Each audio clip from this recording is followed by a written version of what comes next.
semuanya, Assalamualaikum warahmatullahi wabarakatuh. Kembali lagi bersama saya Amelia Hakiki dengan nomor induk mahasiswa 24111774025 dari Program Studi Ilmu Komunikasi Universitas Negeri Surabaya Kampus 5. Nah, pada video kali ini saya akan memaparkan hasil analisis saya dari sebuah konten digital populer yaitu Instagram Reels Prilly Latukonsina yang memperkenalkan bisnis barunya bernama Salayayat. Nah, konten ini tuh menarik untuk dibahas karena bukan hanya menampilkan gaya hidup dan promosi bisnis, tetapi juga menyentuh 3 aspek penting. Yang pertama, audience fit analysis, yang kedua, ekonomi politik media, dan feminisme serta representasi perempuan. Mari kita mulai pembahasannya. Yang pertama, saya akan membahas audience fit analysis, yaitu siapa sih audiens konten ini? Prilly memiliki basis pengikut yang sangat besar, terutama remaja hingga dewasa muda usia 15 tahun sampai 35 tahun. Lalu, pengguna Instagram kelas menengah dan menengah atas. Lalu, audiens yang tertarik dengan gaya hidup, pariwisata, fashion, dan entrepreneurship. Khususnya perempuan yang menjadikan Prilly sebagai role model. Nah, ketika Prilly mengunggah konten tentang peluncuran Salayayat, audiensnya tidak hanya datang dari fans hiburan, tetapi juga dari orang-orang yang tertarik pada dunia bisnis, pariwisata, dan lifestyle mewah.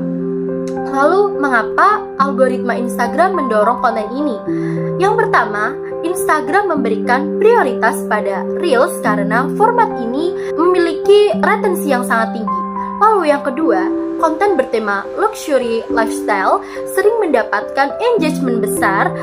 Jadi orang itu suka ketika melihat estetika laut, Salayayat, event glamour, dan suasana yang eksklusif.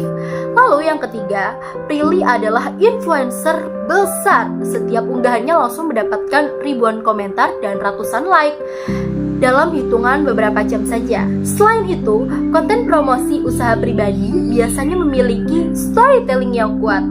Orang tidak hanya memiliki yatnya saja, tetapi juga perjalanan Prilly sebagai anak muda yang merintis bisnis baru. Konten Prilly itu naik di feed bukan hanya karena visualnya yang menarik, tetapi karena perpaduan antara algoritma Reels, basis pengikut yang besar, nilai inspiratif, dan storytelling yang kuat. Lalu pada bagian kedua yaitu analisis ekonomi politik media. Nah, di sini saya akan membahas tentang siapa yang diuntungkan, industri apa yang sedang bekerja, dan siapa pemilik platformnya. Yang pertama, yang diuntungkan adalah Prilly Latukonsina sendiri sebagai pemilik Salayayat. Ini mendapatkan promosi besar tanpa biaya iklan yang formal. Reels ia diunggah pada dasarnya adalah iklan gratis bagi bisnis pribadinya. Citra dirinya sebagai perempuan pengusaha juga semakin kuat. Yang kedua yaitu Salayayat. Brand ini mendapat exposure masif sejak pertama kali diluncurkan. Konten tersebut membangun positioning Yat sebagai pelayanan pariwisata premium yang aman, profesional, dan glamor.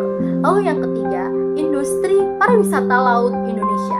Seperti contohnya itu Labuan Bajo, Bali, Nusa Penida, dan Jakarta itu ditampilkan sebagai tempat ideal untuk yachting. Ini secara tidak langsung mempromosikan pariwisata bahari Indonesia. Lalu yang terakhir, Instagram atau Meta. Setiap engagement pada konten Prilly Latukonsina menjadi bagian dari ekonomi platform. Semakin tinggi engagement, semakin besar juga kesempatan Meta menjual iklan dan menarik pengiklan baru. Lalu, industri apa saja sih yang terlibat? Konten Prilly sebenarnya mempertemukan banyak industri. Industri pariwisata dan perhotelan, industri hiburan dan influencer marketing, industri kreatif seperti videografi dan branding, lalu sektor bisnis maritim seperti penyedia kapal dan layanan laut. Lalu siapa pemilik platformnya? Tentu saja kita tahu bahwa Instagram adalah bagian dari perusahaan Meta yang dimiliki oleh Mark Zuckerberg.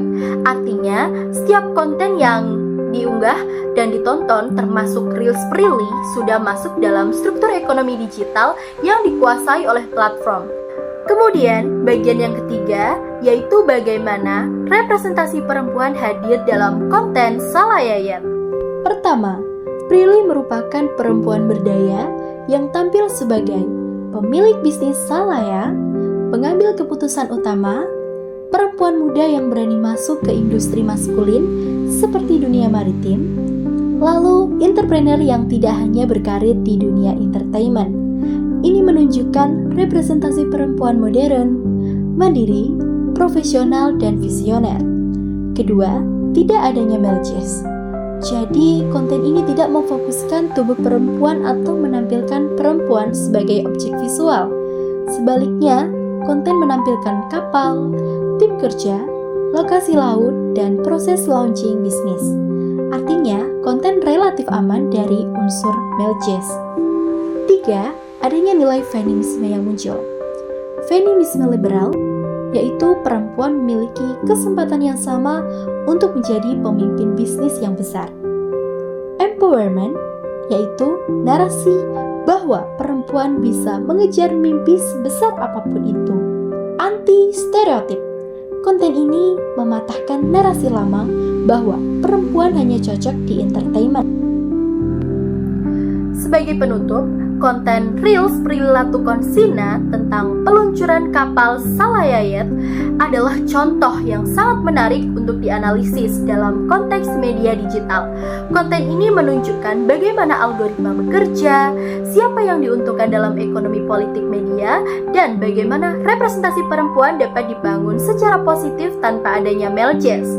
Melalui konten tersebut, kita dapat melihat bahwa komunikasi digital hari ini bukan hanya tentang hiburan, tetapi juga tentang bisnis, kekuasaan, dan konstruksi identitas. Terima kasih telah menonton video ini. Sampai jumpa pada pemaparan selanjutnya. Bye-bye!